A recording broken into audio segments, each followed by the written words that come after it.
I work in Bangor in NHS. I work in the Spires in Abergele and Wirral, and also in Wrexham. And the robot I have in the Wirral, that's where if I'm doing a robotic knee replacement, it'll be in the Wirral. Okay, so knee arthritis. So that's like a normal knee. The black in between. Do you want to switch off the lights or anything? I don't know. It might. So see that is the cushion. Yeah, you don't see in the X-ray. That's the cartilage. Okay, it should be that thick. That's normal. Okay. When you have knee arthritis, we call this wear and tear, but there's a lot more going on as well. But it's like pothole. Yeah, that's what it is. Okay. Now, so that's one of the things. Very easy to see. The knee going like a bow leg. It's like a flat tire. Yeah, in the car. So that's where it is, and you can see that's completely gone, isn't it? Yeah. So that's a knee replacement. Yeah, that's what we do straight away. To me, till a few years ago, I will say that's a perfect X-ray. Okay. So basically, we cut the leg bone at 90 degrees to the ground, and that's what we think, or 40 years, that's what is supposed to be the gold standard. Okay, so then we do everything based on that, like a foundation, basically. Yeah. So we know knees last for a long time. Obviously, in younger patients, that's different matter, because 75, then it lasts their life usually. Yeah, they don't fall off. But then, what is the recent change? Yeah. Now, multiple studies have shown most of us do hip and knee surgery. Okay, and we know there are more patients with a hip replacement happier compared to knee replacement. Okay, and multiple studies have shown as well. 20% of patients have pain. This is the National Joint Registry of England. There's a more recent Australian Joint Registry. It's a large study as well, and they say that around 21% of the patients still have some pain. Okay, and severe pain in 3.8% and moderate in 17.8%. So patients can be unhappy. Yeah. So, and you can see these are all things: 33% pain, 20% pain, 20% pain. These are all like multiple, like 100,000 patients, that sort of thing. Okay. So the commonest we do, people who have knee, if you've been to a clinic, we will ask to the Oxford knee score. Okay, that is 0 to 48. Okay. And that's how it is. Okay, different function of the knee, kneeling, pain, activities, and all those things. And maximum score of 48. So if you have normal needs, 48. Okay. So if you look at the National Joint Registry, again, it's hundreds and hundreds of thousands of patients, and they say what's the outcome after a knee replacement. The average score after knee replacement is 35. 35 out of 40. Yeah, it's not distinction. It's okay. Yeah, compared to hip, it's around 42 or 41. Okay, so it can be, see, but that's accepted as that's the way it is. Yeah, and they say that should act as a benchmark of practice among hospitals and things like that. Okay, so this is the Australian Joint Registry. Again, that's more recent study. The Oxford score around 37. Yeah, still similar. Now, this sort of a median scores, everything around 35 to 37, okay? Now, when you do traditional knee replacement, what we do is one shape fits all. That's what we do. Cut everybody exactly the same, just change the size. That's what everybody does. Even now, that's a standard treatment, okay? But we know that, so basically, as I said, so we cut like that. But you can see already I'm cutting less on the inner part, isn't it? Yeah. And take more on that. So basically, you got a pothole. I want to fill it. What will you do? That's fine. Fill it, make it straight, that's fine. But this road is curved. But, for example, there's no real road. This is ChatGPT, okay? Curved road with a thing. That's perfect for that road, yeah? But I am doing like this. Okay? And then I have to change the banks and side and everything. I have to change everything, yeah? So this is like a 3D what we are doing. This is what we are doing, cutting more and putting more metal in some places, less in things like that. Now, as I said, this is how, when I do the knee replacement, if there is no arthritis, that's how the metal sticks out in a knee replacement, okay? And you can imagine if you have metal protruding, the kneecap will hurt. And surprising, only 20% have less pain, out pain. I would expect more, but the body copes despite what we are doing, yeah? And that's what the perfect X-ray, patient's not happy, okay? Because you don't see the 3D. The easiest way is to resurface the knee. So fill the pothole, leave the knee as nature allowed it. Unless, of course, it's abnormal, very abnormal, that's different, yeah? So if you cut like this, then it means the knee feels as if it's a own knee, yeah? But the problem is, when you do eyeballing, so this is what we do normally with a standard knee replacement. You got like a plumb line, you put it and then put it like 90 degrees, that's what we do. But when you start playing with the slopes, that's okay, I can do 90 degrees very easily. Everywhere we see 90 degrees perpendiculars, that's okay, plumb line, okay? But when you start doing this, the error margin increases, okay? So you need a more accurate tool. And again, you think about the different slopes as well. And you have a lot of arthritis. You can see, you don't need to be a medical to see that's abnormal. People come with a lot of deformities and things like that. It's very difficult to assess by eyeballing, okay?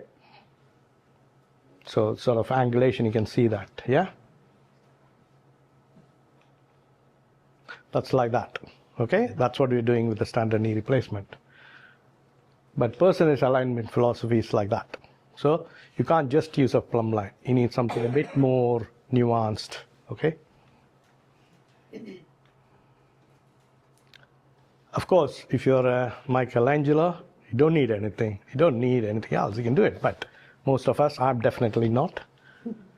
I can't eyeball and do this. That's what I use a robot, okay? So it's called as ROSA. It's not a gender. It is not a ROSA, not a lady or a girl. It's a robotic surgical assistant. That's what the acronym for that, okay? So some of the things which are done in, so we can plan everything. So you can see every number is different because we're doing a personalized planning. And that's sort of the x-rays you get. And that's the kneecap, everything looks in place. And because I'm just following how the nature was, unless it's dangerous, the soft tissues, I don't need to change the bank of the road. It's all the same way. Less pain, okay? There's a patient, he was supposed to come, he didn't come, I think he was busy. That's first post-op day, okay? After knee replacement. That's not normal. Okay? That's not normal. After knee replacement, the people have a lot of pain. Yeah, because we change a lot. With this technique, it is a big operation, but still, patients seem to be recovering faster, okay? And this lady was my 100th, this was in the Viral, and because the 100th ROSA patient, so I asked her to did this video, and I told her, I didn't know what she was going, I had to do a video blog, okay?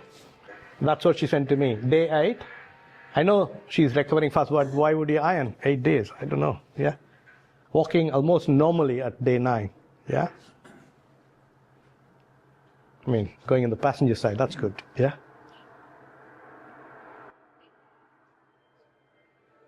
Shopping?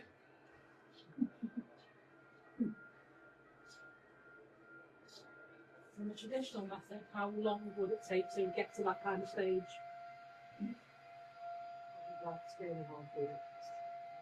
No, around 6 weeks actually patients are reasonable. And again, I don't know why would you hear at 2:30. You'll ask somebody else to do it, isn't it? Yeah. And yeah.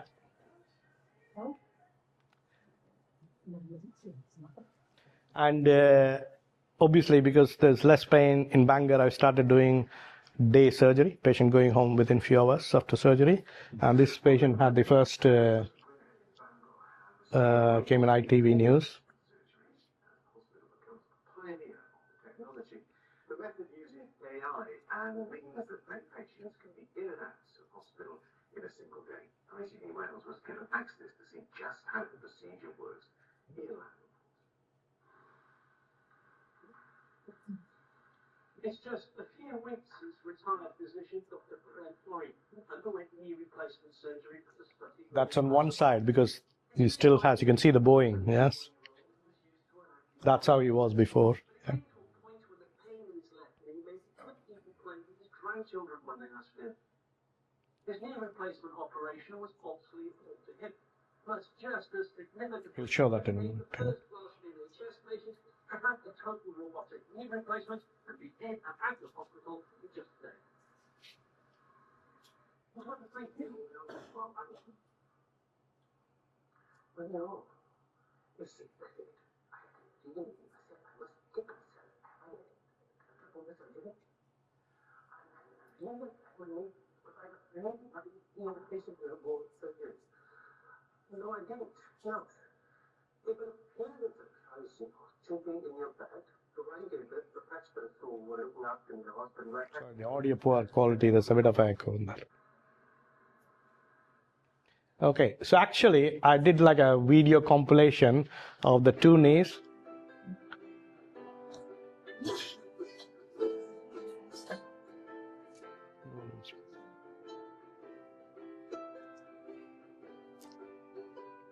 You can see how much is the bend, yeah? So normally I made it completely straight, but with the Asians actually you have more bend normally, so allowed the bend, that's another thing, yeah?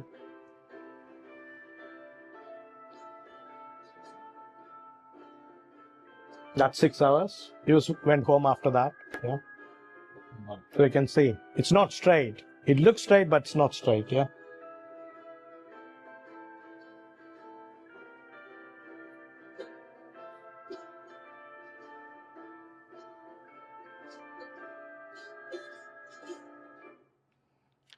Now, outcome. Obviously, it's very easy. Like we had one patient, two patients, or exemptions.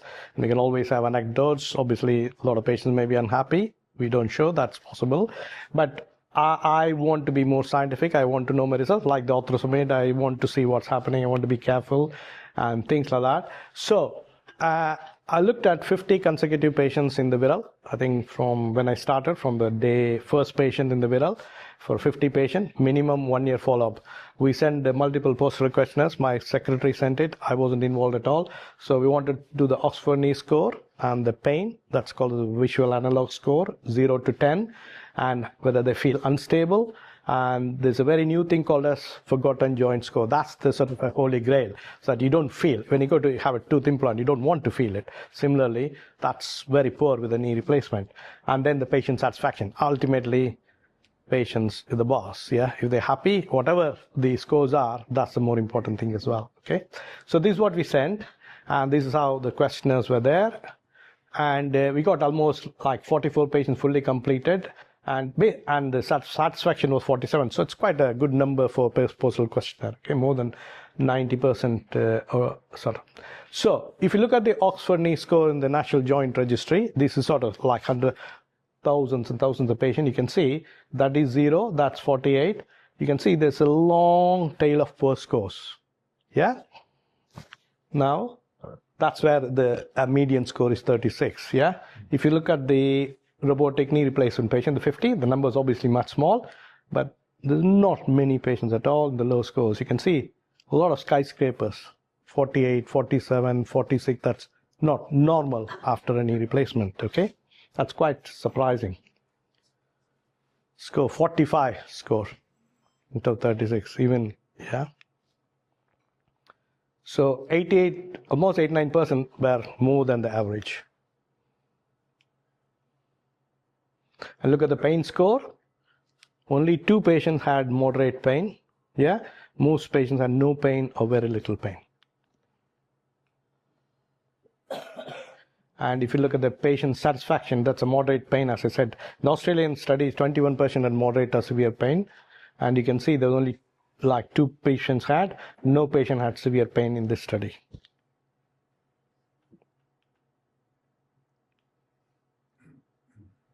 And how knee feels stable. 0 is mean completely stable. You can see no patient felt unstable.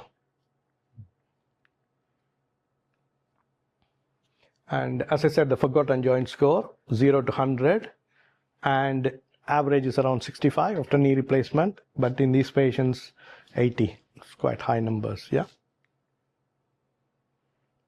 And patient satisfaction, and you can see about 10% of patients are unhappy, yeah. But in this study, there's no unhappy patients at all, yeah. So I'm just going to quickly run. I'm not going to go tell how detailed it is rather than these, instruments. So severe deformity, this patient, I can see, I'll show you in the screen in a minute, all these things like 4D planning, what you call it. So you get all these numbers, then you plan everything, and then that's the outcome. And her scores, that 1 year she's part of the same thing as well. All these are actual what she has marked. 48 out of 48, yeah. No pain, no instability, 100 out of 100. That's not very common. It's very surprising to me as well. Very happy. And this patient, this is the patient, the bilateral one who had a day surgery. So you can see that. And scores, this is what the planning, everything there. And You do both of these at the same time? No. Same day means went home, then after 3 months he went home on the same day, yeah. So that's X-ray, and that's the final sort of outcome. And again, the same scores, the 5 scores. This is the left knee, 48 or 48, no pain, no instability, 100, again, very surprising, very happy, yeah. Now, compared to the right side, it's quite interesting how sensitive the knee is. Score is still 48, it's very high score, but he had 1 out of 10 pain. So the forgotten joint score, from 100, it came to 94. It's so sensitive with that score, yeah, you can see that. But he's still very, very happy. Yeah, so that's what he's doing, yeah. So it's personalized planning requires precision to execute the plan. That's what I use the robot. We'll go through that in a minute. Now, seems to have good outcomes, yeah, but it's not the robot, which is what we're doing it. If you do the same thing which we have been doing with the robot, it wouldn't make any difference. So I'll say you're precisely wrong, yeah. So, but the problem is, it's still not a common procedure. People, a lot of surgeons don't believe it, and it's not appreciated, okay.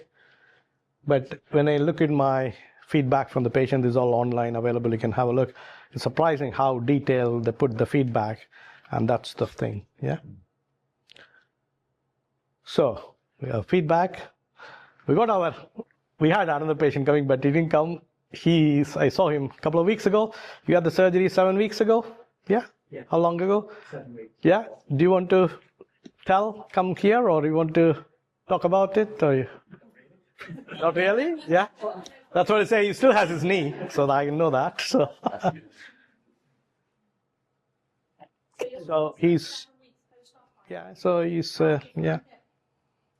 Hardly any pain. After or, June, like I had pain beforehand. Then as I had the operation, they got me up the same day, and then I was out the next day. And then I was on sticks for about 2 weeks. Brilliant. And then started throwing sticks away. And I've been walking around since. Right. I went into the Mr. Ganapathi. Yeah. So, Yeah, I saw him. He said, "Oh, when is the event?" He said, "I might pop in." I said, "Welcome." Yeah, so that's good. Yeah. I think we might have, we've got Mrs. Lawson here as well. Yes. Oh, sorry, I did not know that. Right. Sorry, I just missed you because.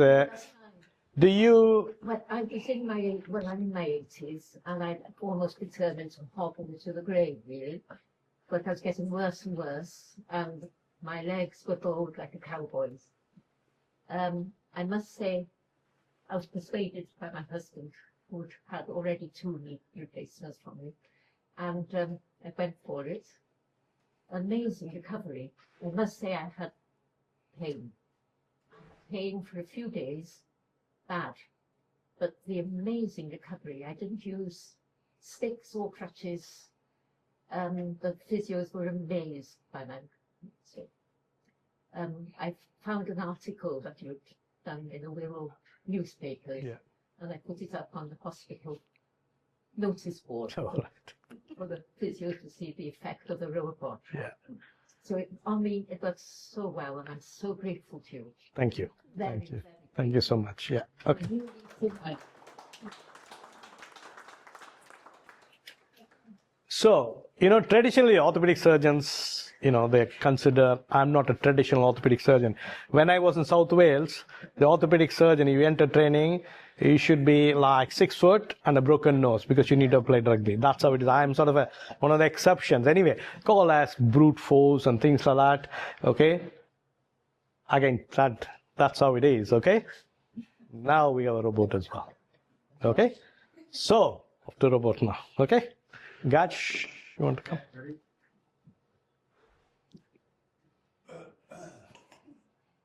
Does using the robot increase the number of procedures you can do in a day? Wouldn't, because it takes a little bit longer, but basically I'm doing what I normally do, because initially it takes a while, but I'm quite time neutral.